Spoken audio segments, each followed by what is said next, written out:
I'd been 3 minutes late to the corner cafe, which was unusual for me. Normally, I liked being early, but that morning I lingered too long by the building's mailboxes, checking notifications that didn't exist. The bell above the cafe door jingled when I finally pushed it open. She was already there, as if waiting. The barista glanced at her, but her attention didn't shift. She had that habit of tilting her head slightly, as if listening to something only she could hear. I paused, noticing the way she held her cup with both hands, thumbs brushing the ceramic rim, eyes half closed.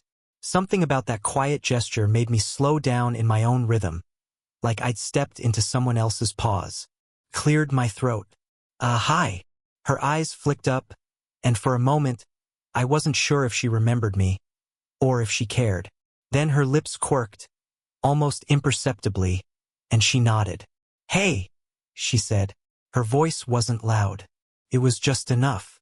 I moved closer, fumbling with the zipper of my jacket. Latte. Usual, I said, more to confirm than to order. She smiled, a little. You like your foam. Too many bubbles, right? I blinked. Yeah, how did you? She shrugged, then tapped the counter lightly. I remember. The barista handed me the cup. I held it, feeling the heat seep through my palms. She didn't move. She just watched the steam curl, as if it were telling a story only she could read. I noticed, almost against my will, how her wedding ring caught the light. It wasn't flashy. It wasn't meant to be seen. Just there, quiet, present. We didn't speak for a while. I sipped my latte, pretending to check the sugar packets. She arranged her napkin, folded it twice, then unfolded it. Repeated. My eyes flicked to her hands without thinking. So, you live next door, right? I asked finally, unsure if I wanted an answer. She glanced at me, a small tilt of her head, then nodded. Yeah. And you just moved in 2 months ago. She hummed softly, looking away, and I noticed the way her shoulders relaxed. She didn't ask what I did or why I moved. She didn't need to. I felt, in that quiet, almost intrusive way, that she already knew. I checked my phone, the unread messages blinking back at me. Texts I'd never sent, words I'd never said. A small sigh escaped me. She noticed. Not in a teasing way, just noticing. Busy? She asked. Always, I said. I wasn't lying. Not entirely. She smiled again, a little wider this time, like she'd found something amusing in the space between our words. Then she reached for her cup and paused, eyes locking on mine just long enough to make the pause feel significant. I wanted to say something clever, but all I could manage was a half smile, shifting my weight from one foot to the other. The door jangled behind me, a gust of wind. I turned to leave, expecting her to stay, and she did. But as I walked out, I felt her gaze brush my shoulder. Then my phone buzzed. Unknown number. I opened it. Don't forget the keys. I didn't know if it was a mistake. But when I looked up, she was gone. I stood on the sidewalk, latte in hand, wondering why my heart hadn't stopped racing. A few evenings later, I found her in the stairwell, crouched down as if the world had shrunk to the size of the mailbox she was fixing. I lingered at the top of the steps, pretending to check my phone, though I could see the way her hands trembled slightly as she twisted the tiny screws. You don't have to, I started, but she shook her head. I like doing it, she said, voice quiet, almost defensive. Small things matter. I came down one step.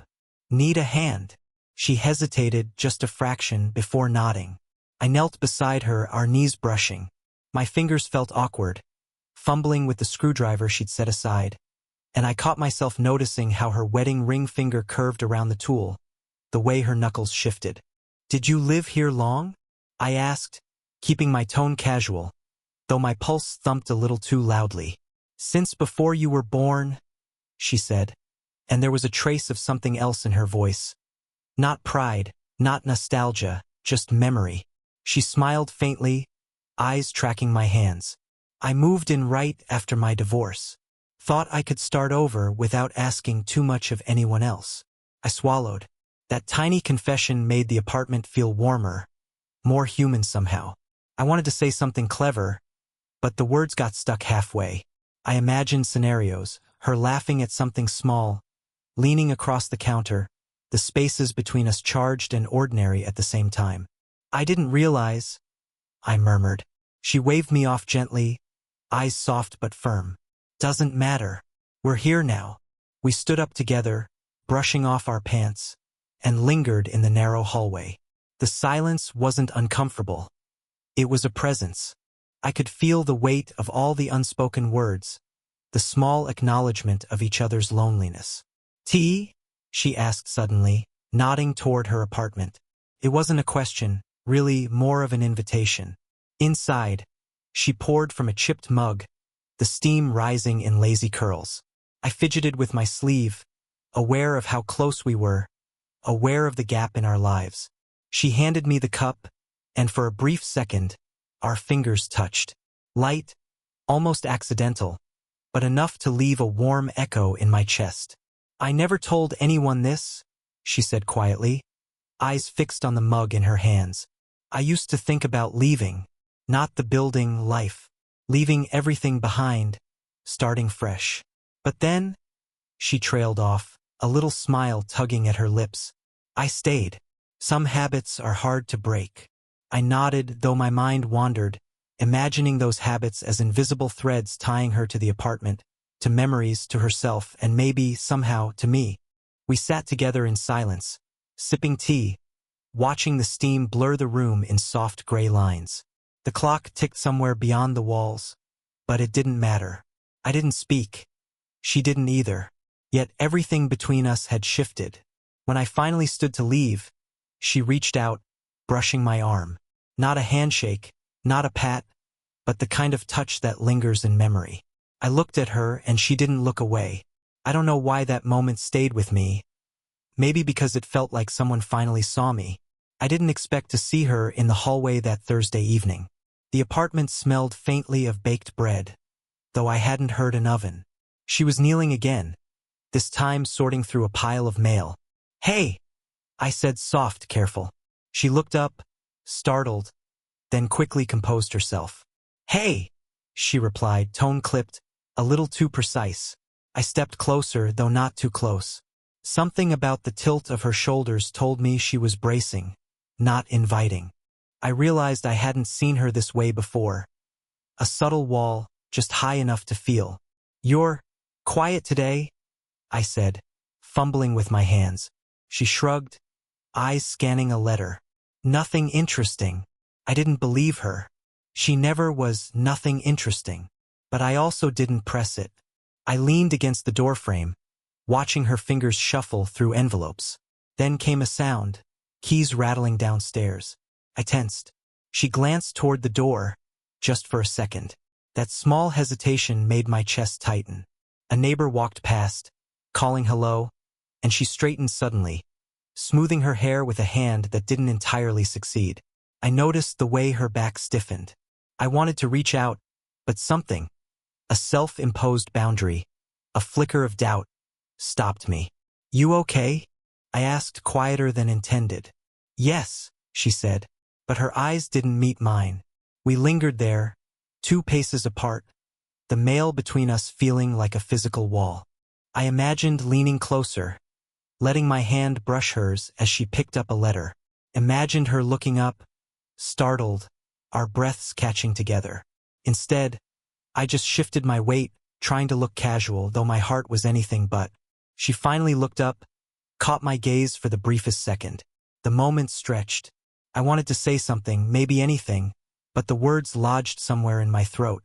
I wanted to ask her if she thought about me the way I couldn't stop thinking about her. She set the letters down and stood, clutching a small envelope like it mattered. My hands itched to touch her, close the distance I hadn't dared to cross. For a second, I thought she might step closer. I thought she might. Our eyes met again, longer this time. I could almost feel the pull, the line we shouldn't cross, but both of us hovering at the edge. Then the mail slipped from her fingers, falling with a soft thud. The sound broke the moment. I bent down to pick it up, our fingers brushing. A fleeting touch that burned more than it should. She cleared her throat, a small, almost nervous sound. I looked up, and she looked away, stepping back, just enough to remind me we weren't alone in this space. Even if no one else was here. I wanted to ask her to stay, to linger. Instead, I said nothing, letting the silence stretch between us, knowing the tension wouldn't vanish, not tonight. And still, I couldn't shake the thought of leaning closer, just for a second, imagining the brush of her lips near mine. It was late afternoon, the kind of light that made the sidewalk look softer than it really was. I found her sitting on the bench outside the building, hands wrapped around a coffee cup, shoulders slightly hunched. I stopped a few feet away, pretending to tie my shoe, though I could feel her gaze on me. "You come here often?" I asked, trying for casual, failing at it entirely. She didn't answer immediately. Instead, she stared at the steam curling from her cup, as if it held all the words she hadn't said. "Sometimes," she murmured. "Depends on the mood. Depends on—" Her voice trailed off. I waited, letting the silence stretch.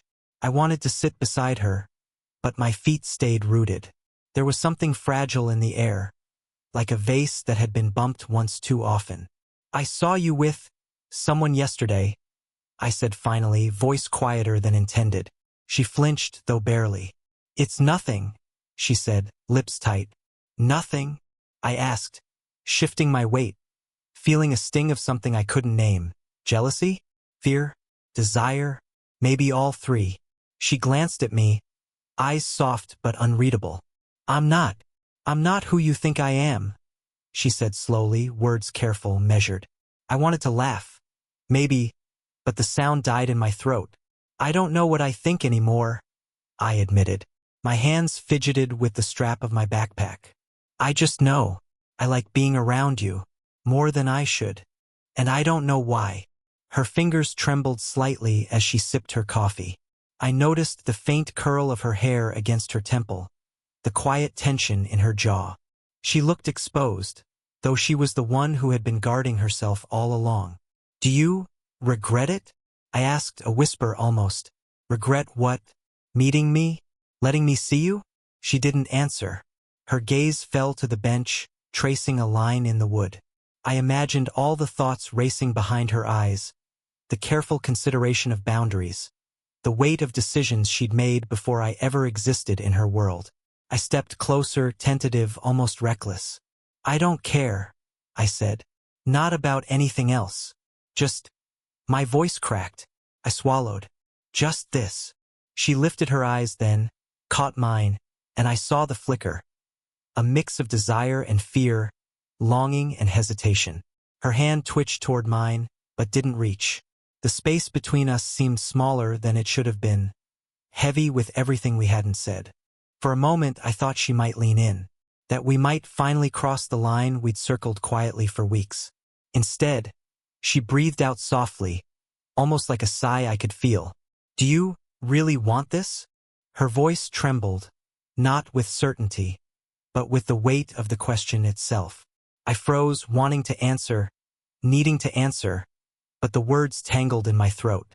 And that was when the world felt impossibly still, like the next move, hers or mine, could change everything. Would I say it?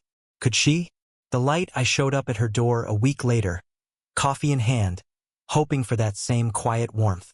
But the hallway was empty, silent in a way that felt deliberate. No smell of bread, no faint hum of music. I knocked anyway, twice. Nothing.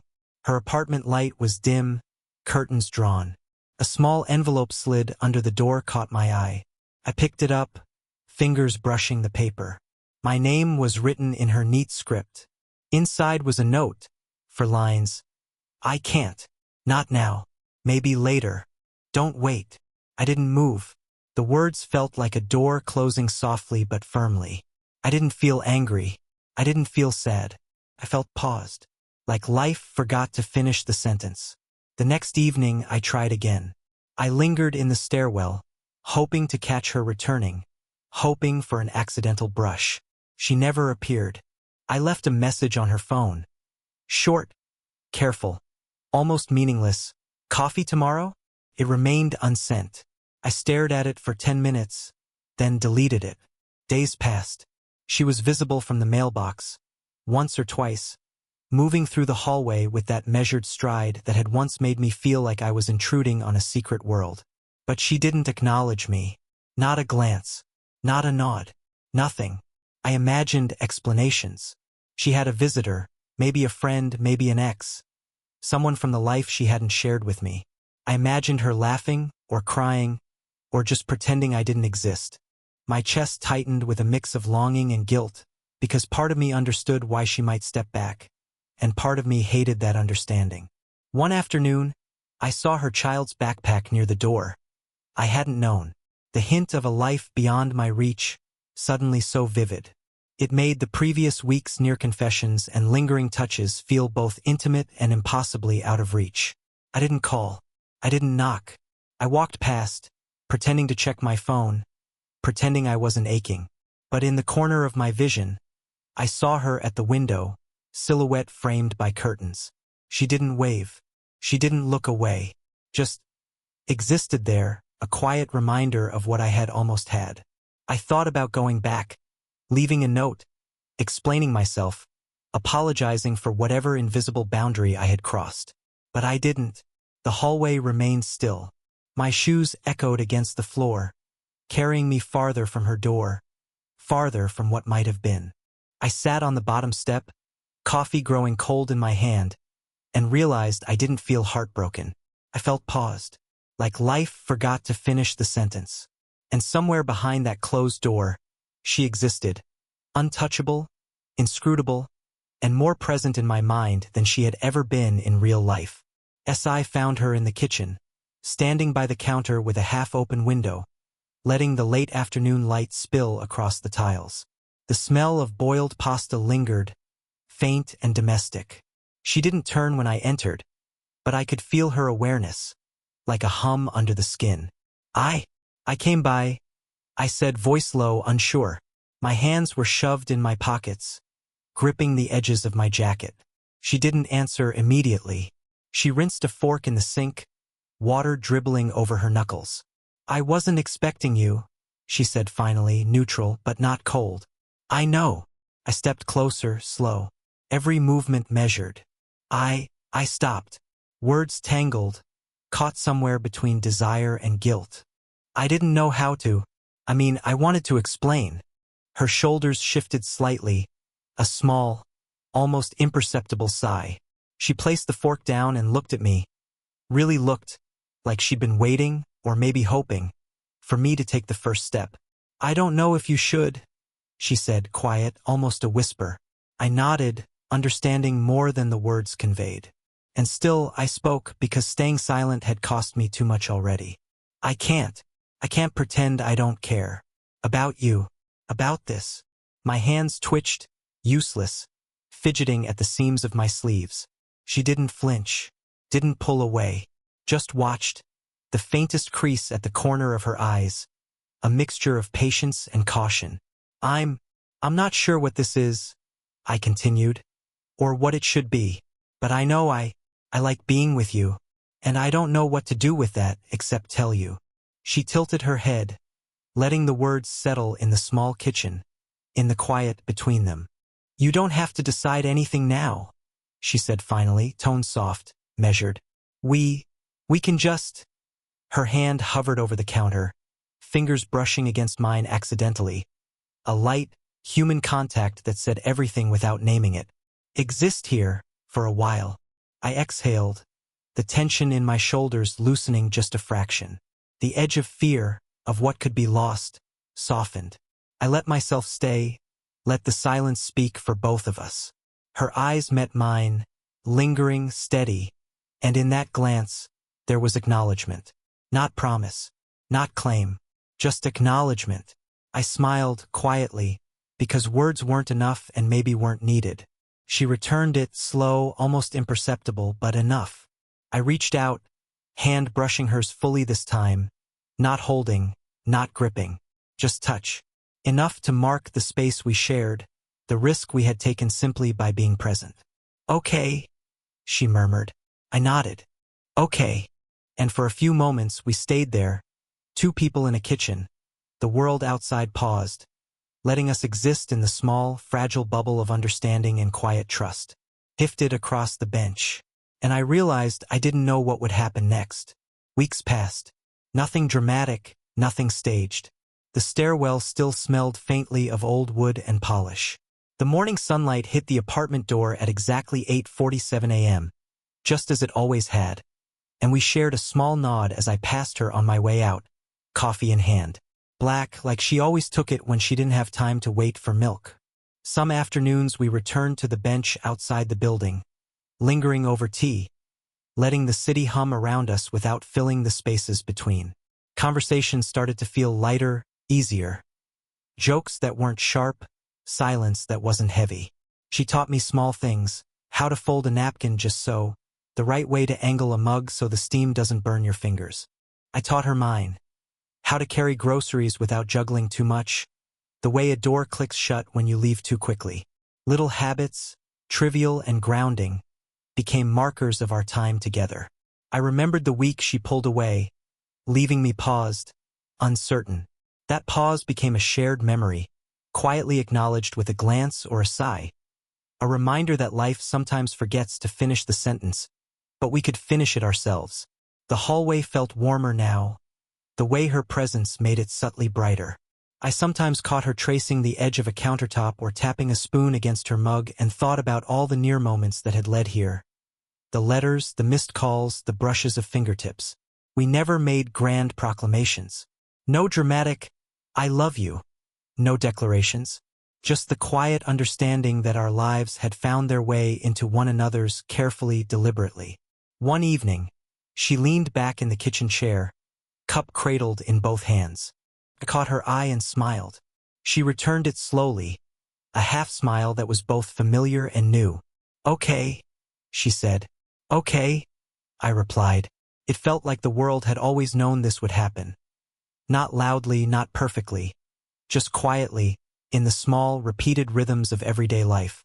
And when the steam rose from our cups, mingling in the warm air of the kitchen, I realized it wasn't about the moments we had almost crossed, the near confessions, the pauses. It was about the accumulation of ordinary seconds, all strung together, finally shaping something recognizable as ours. I didn't need more than that. She didn't either. And in that quiet understanding, I thought, maybe this is what real love looks like. Not cinematic, not declared, just lived, slowly, honestly, in every overlooked gesture and small, patient pause. Did this story stay with you? What kind of quiet, real love stories do you want to hear next?